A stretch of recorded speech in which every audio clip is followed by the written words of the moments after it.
Welcome, and this is an off-site meeting of our Historic Society and our third speaker of the year, and we're really happy to have him here. And Meg Baker here, who is our curator and our secretary, is going to introduce him. So, welcome.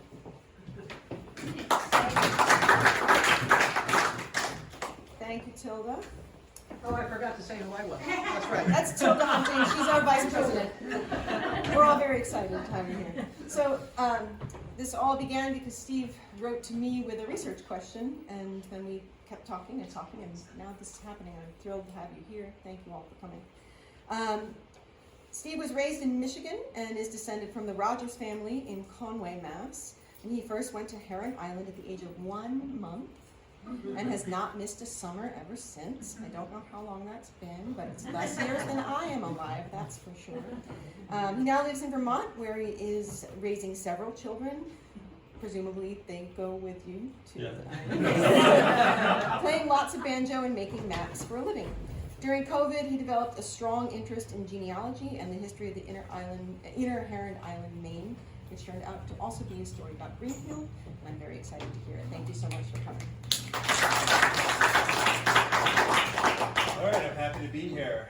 I came and visited last fall and got some good photos and information from Meg and the folks over at the Historical Society, I think right over there, right? Across the street. So I'm here to talk to you about this thing you've probably never heard of.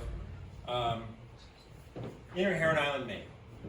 It's a little summer colony. I'll give you some background on it, and it turns out, as Meg said, to have a lot to do with Greenfield. And hopefully the resolution of this will be legible. So it is what it is. This is a little preview. So, Inner Heron Island, Maine. What is the story? Basically, in 1885, a group of wealthy Greenfield types decided to buy an island in Maine and develop it, sell lots, make a stack of money, selling lots to all these rusticators who were starting to inundate Maine every year. So this is a picture of some of them. Boy, it doesn't look too good. So basically, from that time until World War I, this place, Heron Island, was a place where a lot of the wealthy Greenfielders spent summers and spent time thinking about it and trying to make money and recreating, and so I'm going to tell you that story here. But it's also part of a much bigger story, it turns out. So it's really about the boom of manufacturing in Western Mass. It's about the rise and fall of the Maine fishing industry, about the slave trade, about the Civil War, about the revolution in transportation and what that meant for recreation and the rise of the leisure class, tourism, women's role in society, and privileged ethnicity and race. So I'm going to touch on some of these briefly, but and I'll touch on some of them more. But as I realize that this is kind of a story of all these things, so we're going to illustrate those through this talk. So where is Heron Island? Well, here we are in Greenfield. Heron Island, I'm just going to call it Heron Island. There's two Heron Islands, but outer Heron Island is uninhabited, and I'm just going to call it Heron Island here. It's right here, north of Brunswick on the Maine coast, not far from Booth Bay Harbor or Pemmican Point, if you've ever heard of those places. What does it look like? Well, it's in South Bristol. Okay, this is South Bristol. This is the harbor. It's a fishing village, a lot of lobstering going on there, and a lot of summer people. Not too many day tourists. Okay, it's kind of far down a peninsula, but there are tons of, probably over half these houses and over half the boats are from summer people. And Heron Island looks like this. You can see the store. These cottages were all built by Greenfielders. And this is a view from, South Bristol would be right behind us. This is Heron Island right here. And this is Christmas Cove, Maine. If anyone's ever been there, this is Christmas Cove. It's a wonderful little harbor. And again, it's just loaded with summer houses. You're going to see, I'm going to be talking about a guy, Albion Gamage, a Mainer. His house was right here. Okay, so he didn't have to go very far to get to Heron Island. It's less than a mile.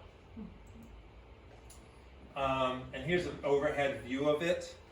I'm going to just give you a brief, if I can read it.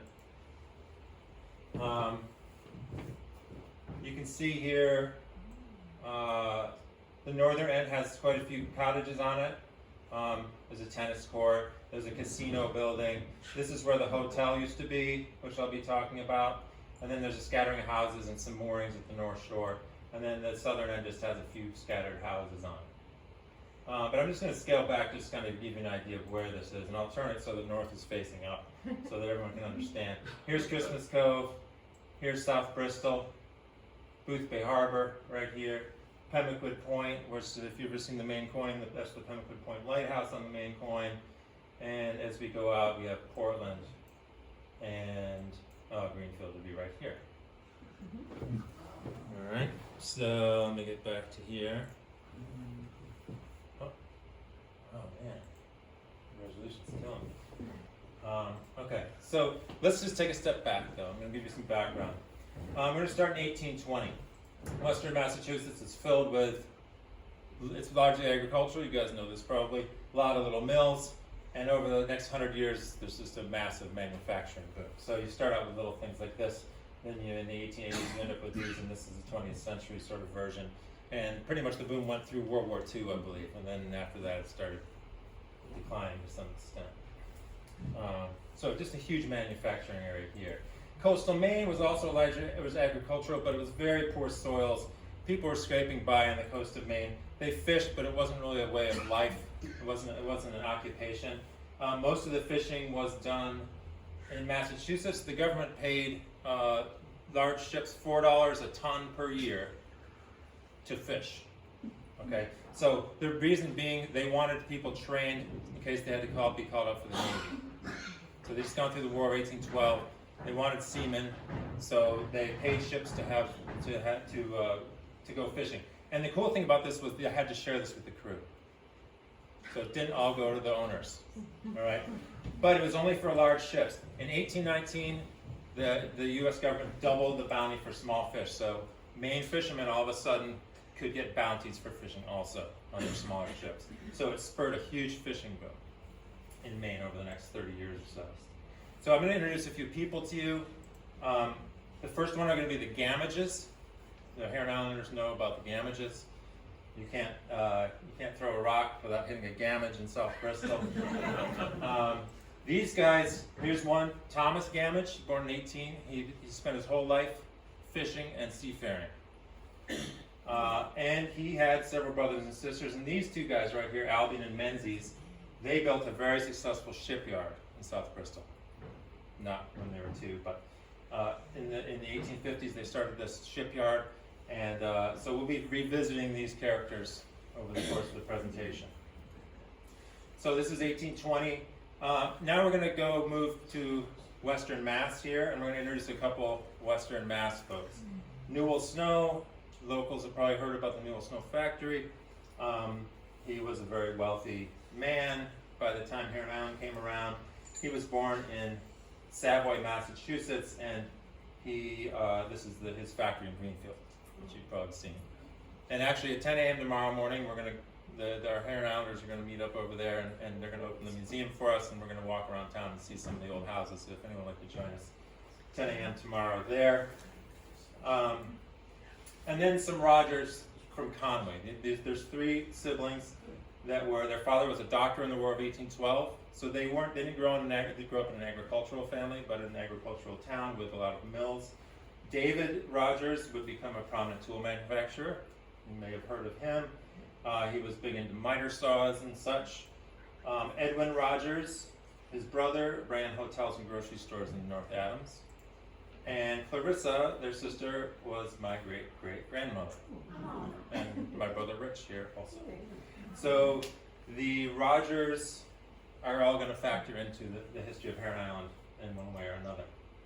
So these folks lived in these towns around where I was going to talk about Nahum Cutler, who grew up in Bernston, in a farming family, and they all ended up eventually in Greenfield. And by the way, if anyone knows anything about these names that I'm throwing out locally, let me know afterwards, or I'd be curious to And maybe some of you are related to some of the folks I'm going to mention, I don't know. So I'm going to skip forward to 1850. So in 1850, fishing was booming in Maine. Cod was the number one. Maine was the number one producing salt cod producer in the country. It's called king cod. And interestingly, the main market for Maine cod was selling it to plantations to feed their slaves. So the high quality stuff went to Europe. The lowest quality stuff, salt cod, would go south, go to Caribbean and the southern U.S. And just by the ton, millions of tons of this stuff. And basically they had a triangular shipping route. They'd ship it from Maine to the plantations, then they'd pick up cotton, go to Europe, get more salt, bring it back to Maine. So they had a real route going and a very booming fishing industry. South Bristol was part of it. They had canneries, they had oil works, and they were building ships. Thomas was, in the census, was fishing. That's all we know about what he was doing. He had several children. One of whom was this guy, Albion P. Gamage, who later would become a major factor at Heron Island. And these guys had opened up their shipyard. And over the next year, they built more than 80, almost 100 boats by hand in South Bristol. And the Gamages were very well known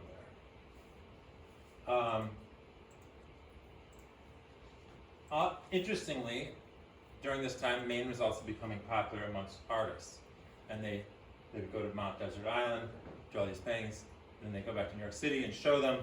And the wealthy New Yorkers started getting the idea that they could go up to Maine and build houses and summer in Maine. So this is really where the Maine tourism industry is born. The Vanderbilts and the Rockefellers took over Mount Desert Island pretty much. Okay, this is before the Civil War. So the ultra wealthy were already vacationing in Maine by this time, or just starting to. So meanwhile, in Greenfield, it had become a manufacturing hub. Here's an example of one industry that popped up around 1850, the Greenfield Tool Company. It attracted a lot of young talent like this guy, Levi Gunn. So he's going to be a main factor in this. He eventually became a very prominent Greenfielder. He was a state senator for a while. He grew up in Conway. He probably knew the Rogers. He's a little bit younger than them, but I'm sure he grew up around them and he knew who they were. He's about 9 years younger than Edwin Rogers. But they knew each other, I'm sure, from youth. His father was a blacksmith. He worked in the blacksmith shop. None of these people were wealthy when they were young. They made all their money on their own. They're first generation sort of self-made men, these folks. And then by 1851, he was in Greenfield. He was specialized in making match planes and plows. I'm not sure what a match plane is, but he was very skilled. Newell Snow in 1850 had moved to Coleraine, which is just northwest of here. He had married Jane Thompson. He was a manufacturer at this point already, at the age of 30. I'm not sure what they were making there. And he had a few children, one of whom was Franklin Snow, who we'll talk about as we go on. This is obviously a picture taken later. Jane unfortunately dies, and Newell remarries and moves to Chicago. And he brings with him this guy, Francis McGee Thompson, who is his brother-in-law, Jane's brother. And he's probably well known amongst the historical types here. He literally wrote the book on Greenfield history.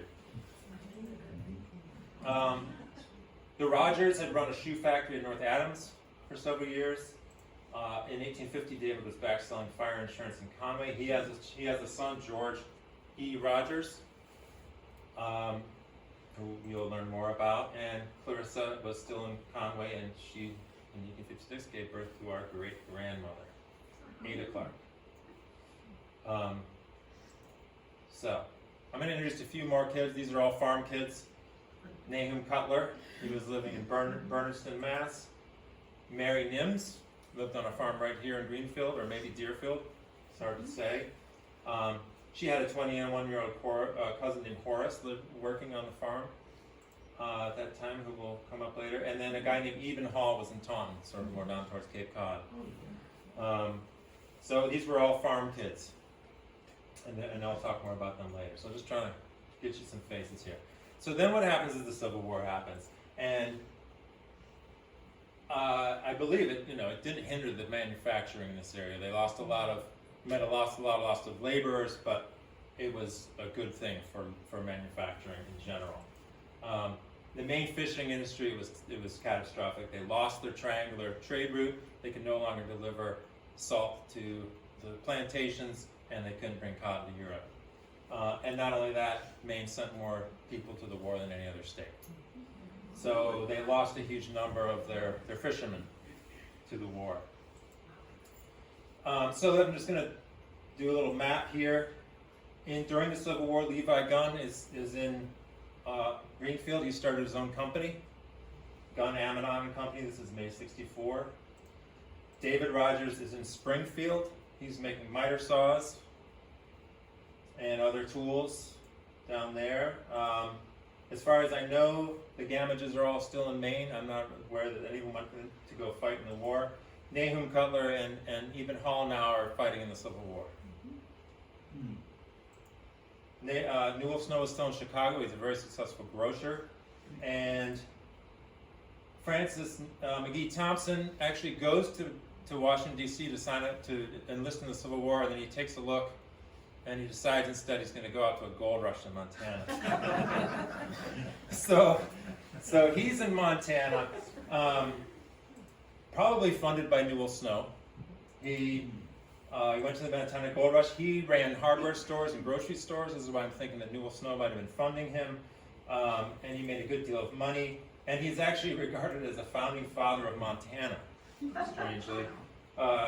Sketch of Francis McGee Thompson, founding father of Montana. He played a big role in the statehood. He even came up with the state seal.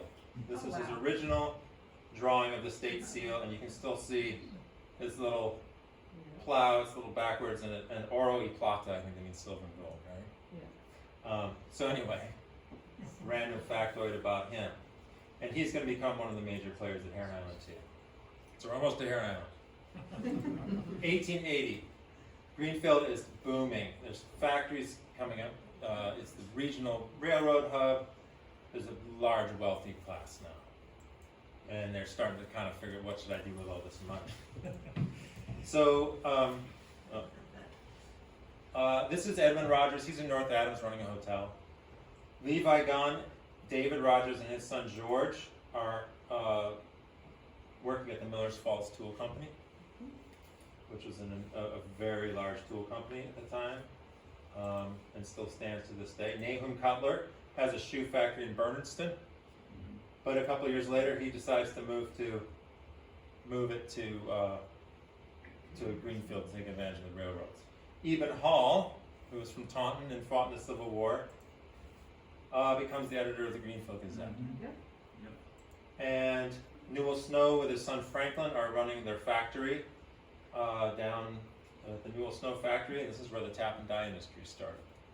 And this is making nuts and bolts, I believe, right? Mm-hmm. And that's what one of the things that Greenfield is famous for the Heron Islanders out there. Really put Greenfield on the map. Francis Thompson has come back home. He tried to get Mary Nims, his fiancée, to move to Montana, and she wouldn't. So he moved here, and he is now a clerk at the probate court, which I believe is this building, or it was at the time.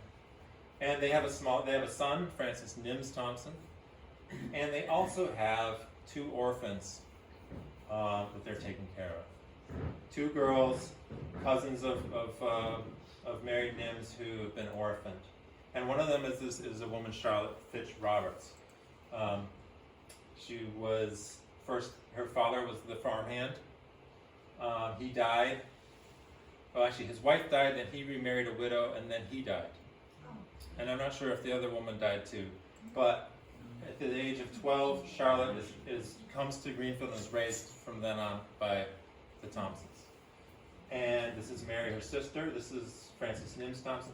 They may have also, they had 2 stepbrothers. This is Edgar Fox. He may have also lived with them, I'm not sure. So they had a full house. Charlotte she was sent at the age of 16 to the very first class of Wellesley College. The very first freshman class, and she graduated in chemistry in 1880. So they must have been a fairly progressive family, very supportive of women, obviously.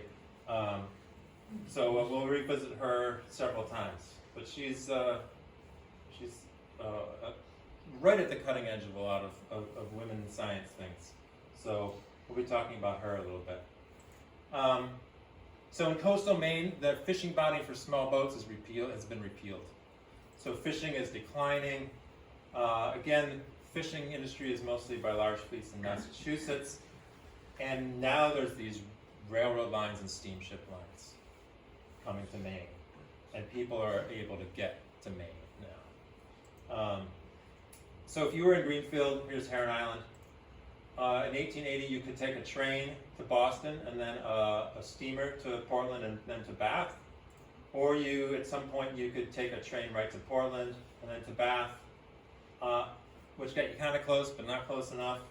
And then they opened up a steamer route from Bath to Rockland, which probably went right by Heron Island, but didn't stop there, right? So things were opening up. The rusticators were coming. They were all over the coast. Fishermen, instead of fishing commercially, they would fish for the summer people. They would fish to serve them lobster or sell it to them on a small scale. They began to take boarders in, summer boarders. And in South Bristol, the Gamage shipyard pivots from fishing boats to sailboats and steamboats to accommodate the new people. Some of the seafarers in Christmas Cove have opened their houses to summer people, and one of these guys is Thomas's son Albion Gamage. Here he is on Heron Island. These are his twin sons and daughter. This is his house in Christmas Cove, and this is another boarding house in Christmas Cove, and Albion Gamage's house is right over here. So there's several people in Christmas Cove by now boarding summer people. So the stage is set. In 1885, there's this little article in the Boston Globe. A party of wheelmen will leave Boston to visit Heron Island, Gooseberry Harbor. Doesn't tell you too much. And then the next spring, there's this article in the Portland Daily Press. A syndicate of Massachusetts gentlemen, mostly from Greenfield, Mass, have gone to Gooseberry Harbor with a view of purchasing Inner Heron Island. One of them was Governor Washburn, who unfortunately died the next year, so we don't know if he could have been a big part of this colony too, I don't know, or maybe he was just along for the ride. But he was a Greenfielder, for those of you who don't know. So obviously someone had this idea, hey, let's get in the action, we'll buy this island, and we'll set it up. So, this is where the Heron Island part starts. This is the first picture of Heron Island that we know of, or one of them. This is the North Shore. There's one little shack and a wharf. Here's our guys. This Bowden Parker is the nephew of Levi Gunn. I'm going to post this on the web if you want to go back later and actually read the articles. These are all peppered with Greenfield Recorder articles describing this whole thing blow by blow. It's amazing. It helps when one of your investors is the editor of the town right? So here's another view up the hill. You can see the island is kind of not too many trees. There was people herding sheep on there, so no one lived there except in the summer. But it was fairly barren of trees. Another guy who was an initial investor was Charles Day, a coal dealer. He's mentioned in this article. That's why his picture's there. And the pictures were taken by C.M. Moody, who some of you may know was probably the most prominent photographer here. And so they come in 1886 and they build this clubhouse. And here it is. This may be Newell Snow, I'm not sure. He had a full beard, could be him. I like to think it is. But this is right when they're building the very first buildings on Heron Island. While they're doing that, they're staying in Christmas Cove at Captain Brewer's house. He's one of these seafaring guys who's renting out. This is Francis Timms Thompson. So they're staying here and they're going out the island and watching these things be built. Here's a picture of him and his mother, Mary Timms Thompson, and Edgar Fox, and his wife out on the island that summer. So there's a lot of Greenfield people coming in and out, checking it out, maybe scoping out cottage spots. Here's a picture of the opening night, I believe, with their Chinese lanterns and all the people. They had people from Bath and Greenfield and all came up here. And the night after they have this party, they decide, we're going to turn this clubhouse into a hotel. and we're going to market it and get people to come here. So the next summer, the hotel is complete. You can see it's not really a hotel, right? It's not quite big enough to be a hotel. But you can see there's still some construction going on in the back. They're advertising in the paper. But they realize it's not quite big enough, so they build an annex. This is right across the street. This houses more people in the hotel, so they kind of have they have two buildings here that they've built. And they also, very importantly, they get Heron Island, I don't know if you can read it, but they get Heron Island on the steamer route. So the steamers are actually stopping at Heron Island. So this is a picture of the steamer Enterprise in the last picture at the Heron Island float. You can see it's just, you can literally get on a steamer in Boston, go to Bath, and then come here. And it's very easy. So people come by the hundreds, in and out, stay for a day, stay for a week, stay for a month. These are the boats of the cottagers. So the transportation now is easy. And the first 4 cottages are built. This is Thompson's. This is Francis McGee Thompson's house, called Alpha. This is Newell Snow's cottage. I believe it's called the Kraken. This is the Gun Cottage. It's kind of the fanciest one. And then this is the Barnacle Cottage, which was, I think, sort of an afterthought. That's the cottage that I actually own now. The Gun Cottage is owned by the Barkers. A couple of them are here. So they got 4 cottages. They got an annex. They have a hotel. So the ball's rolling. The next thing we got to do is divide it up and sell it. So they hired a surveyor, and you can see the lot numbers go up to 250 something. This island is only about 2/3 of a mile long and maybe a 1/4 mile wide. So it would have been like the Jersey Shore if they had succeeded. But you can see they've sold a few, right? And there's Thompson and Snow, and there's the North Shore. So they've got the lots ready. Now they're going to promote it. They bring C.M. Moody up to take photos. He takes this whole photo set. This is one of the photos. I've located maybe 4 out of these, 4 or 5 out of these 16, so maybe they're around somewhere. And then they start putting out brochures and circulars.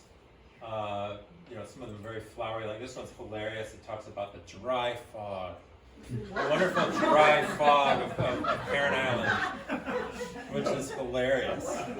It's the wettest fog you can imagine. But from the press of Eben A. Hall, right? So and over the next 10 years, he cranks out hundreds and hundreds of articles talking about Heron Island and what's going on there. And the Braves have gathered on the shores of the gem of the sea. This is clearly written by Edmund Rogers, who you get to know a little bit better. So they're really promoting this thing.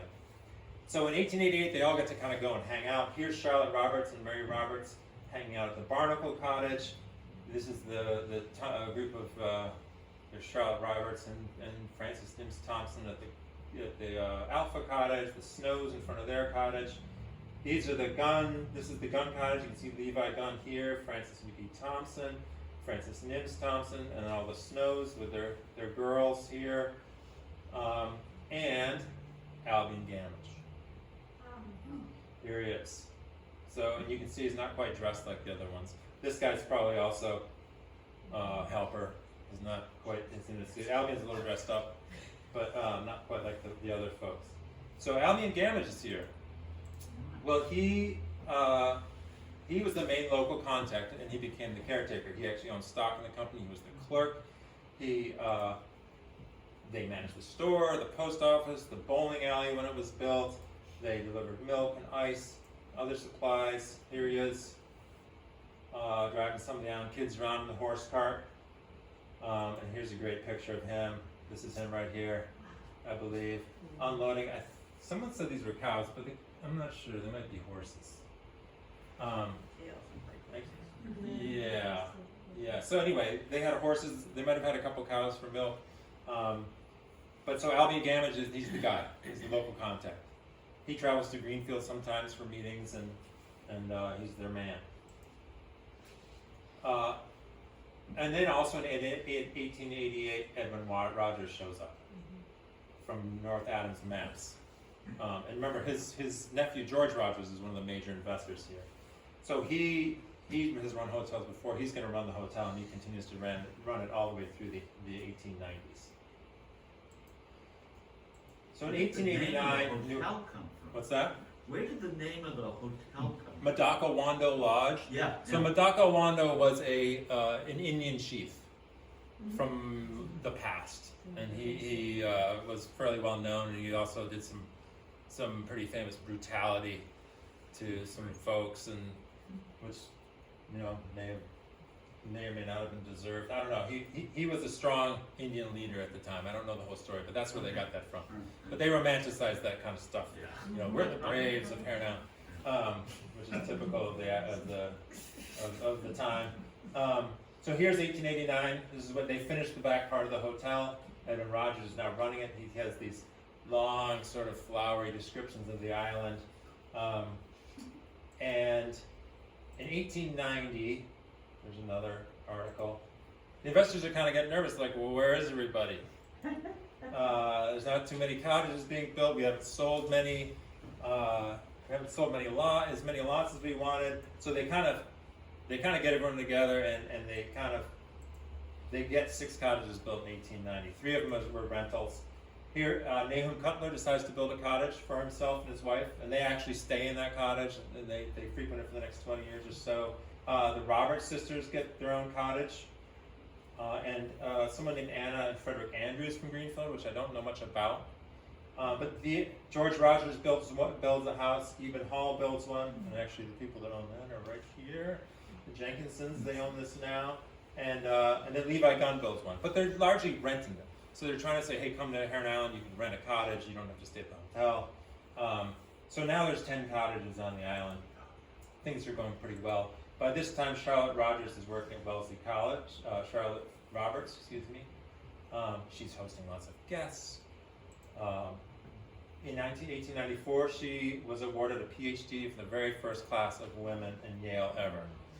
And this is a mural. If you go to Yale, you'll find this mural. This is her right here. These are the first 7 PhDs from Yale ever. So she's having a very successful career in chemistry. And this is her on the cottage with Frances Nims Thompson and with some of her friends, probably from Wellesley. Okay, I'm going to spend a little bit of time on 1892, and then I'm going to get into who these people were. So in 1892, they dissolved the New England Land Company and they made a Heron Island Land Company. So they kind of scaled back their ambitions a little bit, right? So Albion P. Gamage, you can see his clerk.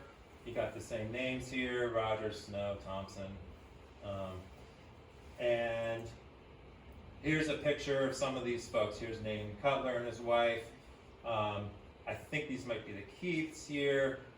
Frances Sims Thompson, Charlotte Roberts. This is my great aunt Doris, and actually this is my great grandmother, Arita Clark Bingham. This is their first year, and this is my grandmother Margaret with her sister Doris at the age of 3. So there's a lot going on the island. They build a post office, a bowling alley. This is what the island looks like at this point. It still doesn't have a lot of trees. They built this new post office. This is a bowling alley. Here's the hotel, the annex, the Gunn Cottage, the Thompson Cottage, the Snows. So now they have the post office. Actually, people can start doing business now. Eventually they get 2 mails a day and they can actually conduct business from Heron Island, which is funny because we just opened up a remote working space up there, and now we can work remotely from there too. So, and the Keiths build a cottage. They build this casino, which is sort of a public space. A.F. Towel and Sons in town made some commemorative spoons to sell, and they built this wonderful casino where they could do dances and church services and things.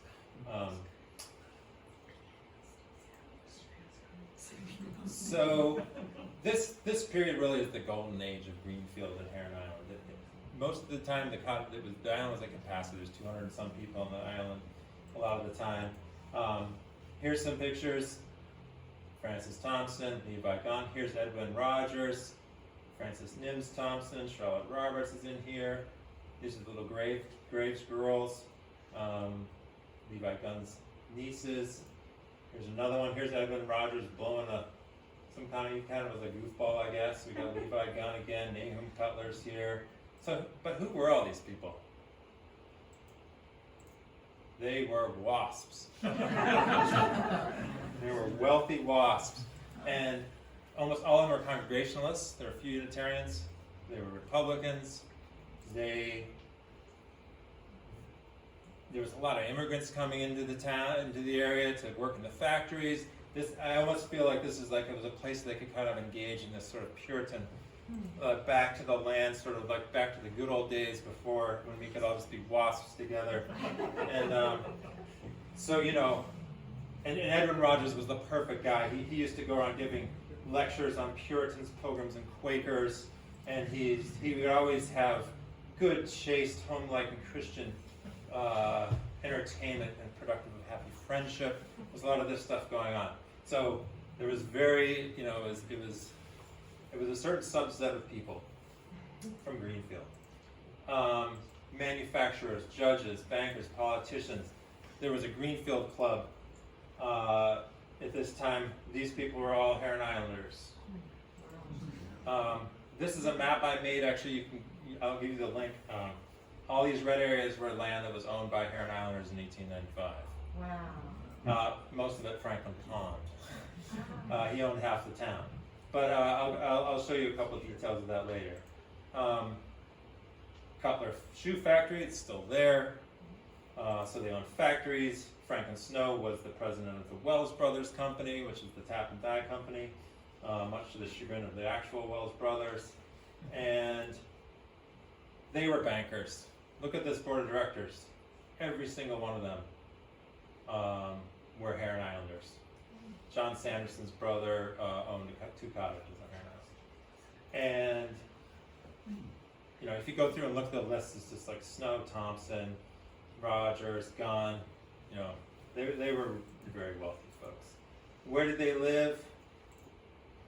Well, these were some of the factories involved with them. Eben Hall lived just across the street. A lot of folks lived out here. Howland Avenue, if you know that. Gunn lived right on Main Street. These are some of the other folks where they lived in these spots here. And there is an interactive map that I'll give you the link to, but you can zoom in and you should be able to play around with that on a higher resolution screen.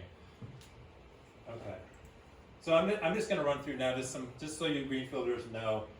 This is where they lived in town. This is Levi Gunn's house on Heron Island, president of the Millers Falls School Company. He lived right on Main Street. This is what his house looked like, and this is what it looks like now. Oh, wow. This is the wellness center, I believe. Yeah. The Snows. Okay, there's a few of them actually. They all lived right around Crescent. Franklin Snow lived right here in this house, right in the corner of Congress. Walter Snow, his half brother, lived here. This was the house he built. And Frederick Browning married Franklin Snow's daughter. They lived right here, which is now a funeral home, or something like that. Right here. And that's their cottage today on Heron Island. George Rogers built this cottage. He was the treasurer of the Millers Falls School. He bought this property probably from Franklin Pond right on Highland where it curves. That's this place, which now looks like this. Oh, wow. Yeah. And the Cutlers, he was a shoe manufacturer. It went bust in 1903 and he opened up a grocery store in the Mansion block. Here's his cottage at Heron Island. He lived on Highland also in this house, which now looks like that. You guys probably recognize some of these. That's his cottage today. The Keiths, they were very good friends with the Cutlers. He lived right around the corner here, and this is their house. A very distinctive house. And the Ponds bought the cottage, Eden Hall's cottage, actually in 1896. He was one of the biggest landowners in Greenfield. He lived right across the street from Gunn. This is what his house looked like in around 1900, and this is what it looks like now.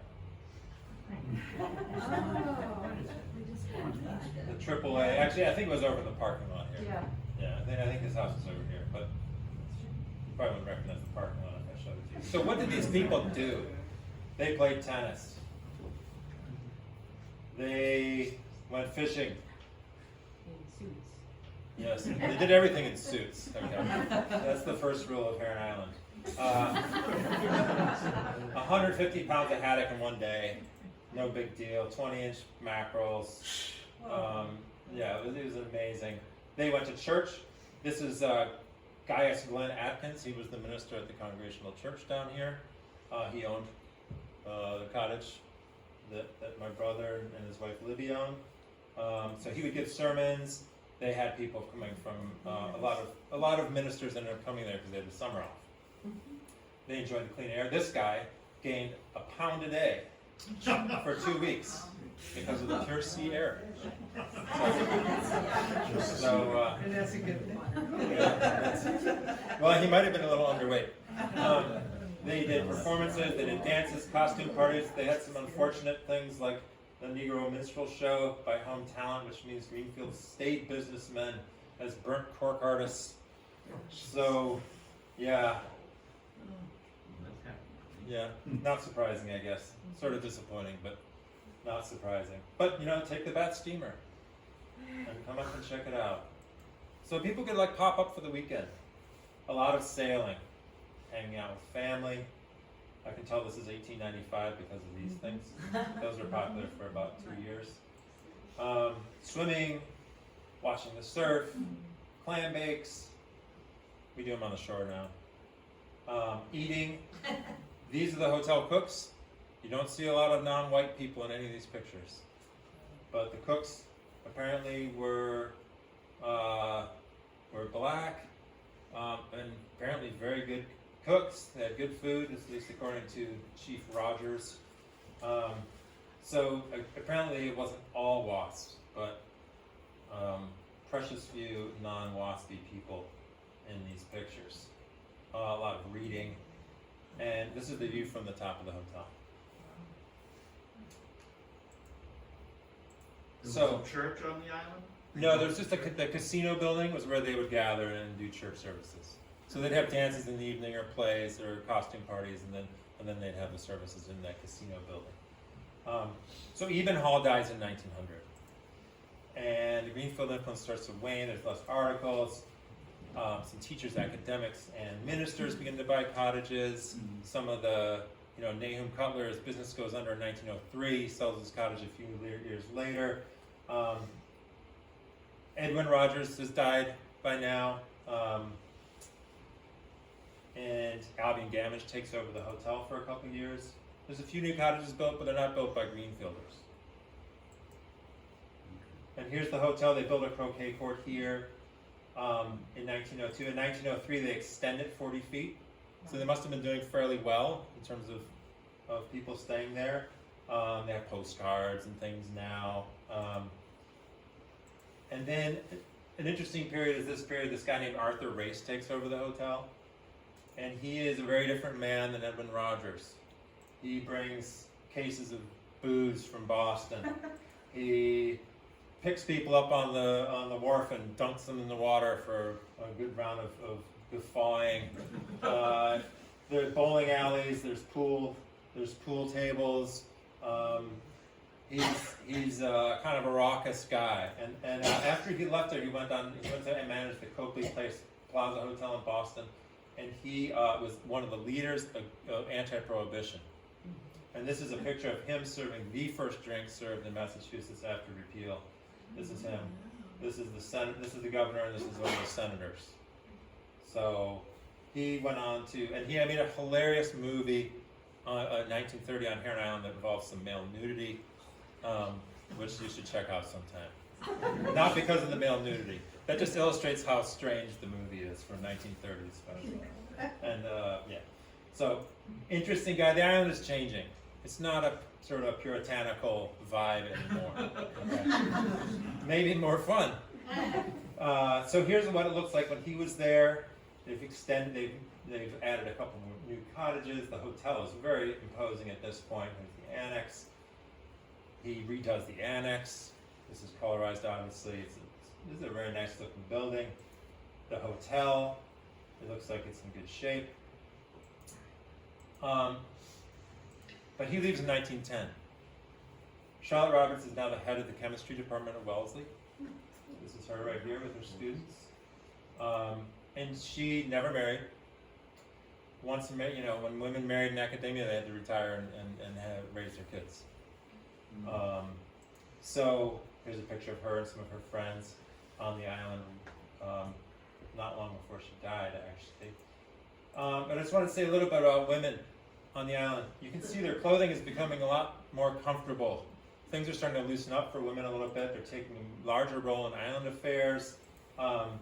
And a lot of cottages are owned by women, a lot of whom were students of Dr. Rogers that she brought there, Dr. Roberts from Wellesley. Here's Clara Burt, one of her students, and her longtime companion, Mrs. Felix.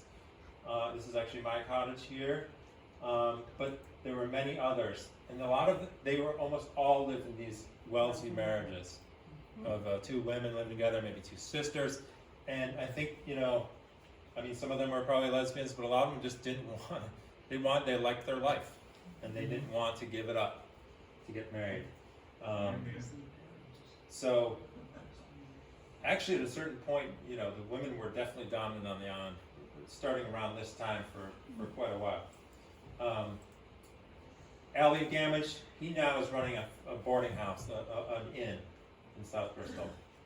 The Russell House, which then became the Coveside Inn, which we all know from a while ago. And he sort of retired from Heron Island. He passes the torch to this guy, William Jordan. So Alvy Gamage has now got his own gig going. He's not a fisherman like his dad. He's a tourist. He's in the tourist industry. So in 1912, Franklin Snow dies. The hotel doesn't open in 1914 because everyone's driving. So when you can just drive to Maine and then the White Mountains, you don't have to take a steamboat, you don't have to take a rail. So this is it's declining. This is the last known picture of the hotel. You can see it looks a little overgrown. It's not quite, it's a little spooky actually.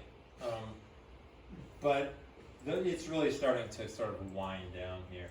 In 1915, actually South Bristol has so much tourism that they can be their own town now. They have like 12 of these hotels.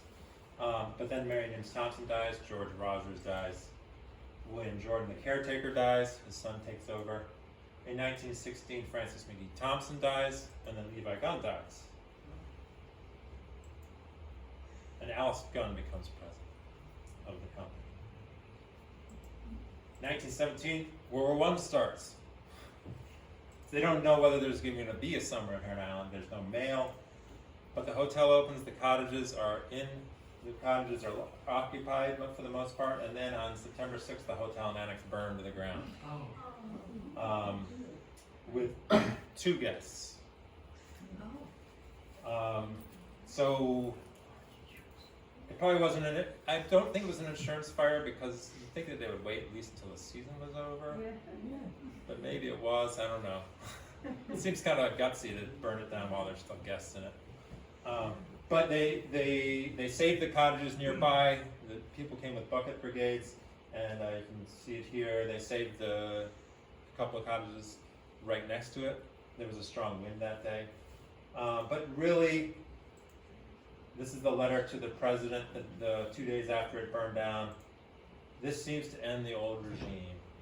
And it really sort of sums it all up. This is really the end of Heron Island as this Greenfield experiment. And then Nahum Cutler dies, and then in December 5th, Roberts dies. And it's not just the end of this experiment that they set out, that they never really made a whole lot of money on. It was sort of a money pit actually by the end. But it really was kind of the beginning and the end for the whole tourism industry that revolved around steam and railroads. And by World War II, almost all these hotels were gone. This is the hotel in Christmas Cove burning down. This hotel burned down 3 times. And then they finally decided not to rebuild it. And Heron Island's story sort of just becomes a story about who owns what cottage and, you know, what was, you know, when did the new wharf go in. And it's not really so much a story about society as a whole as it was when the hotel was there. So I'm just going to tell you a few things to wrap up here. The hotel and annex were never rebuilt. Here they are here beforehand, and then after, sort of more of a wooded island. Cottagers kept coming. In 1950, they dissolved it and replaced it by sort of an association of cottage owners. There was no more hope of you know, selling all these lots and things. And South Bristol is still has a lot of summer community, but lobster, of course, has really kept it a fishing community. And the casino is still there. There's Vicky right there. Her pancake breakfast. So it still looks great in there, and people use it for ping pong and badminton and dinners and talent shows. The store and post office is now a workshop for remote workers and for the caretaker. Francis Nims Thompson was one of the only people that was there at the beginning that still was around, and he continued going into Heron Island, and his children still go there today, or his grandchildren. These two were born and raised in Greenfield. They're the last Greenfield Heron Islanders. And she was supposed to be here tonight, but the hurricane got in the way. So his cottage is occupied all season long by Thompsons. Ella Snow Browning, who lived in Greenfield, inherited the Snow Cottage, and her descendants still some are there. Coming from Indiana mostly. Whoops. Edwin Rogers' niece Ada Clark bought this cottage from Lucius Nims in 1924, and here we are on the porch now, the Rogers clan. And Alice Gunn was the president of Heron Island for 25 years. They built a little cottage on the former hotel site. And she sold, they didn't have any, none of them had any heirs. They were all maiden women, never had kids, whatever they used to call them back, maiden ladies. So Linda Graves wanted to pass it on, and her boss had some cute kids that she liked, and so she sold it to Jim Barker for $1 in 1950 or so, and they are, the Barker clan still are there all summer long. We have a couple right here. So that's the story of Heron Island.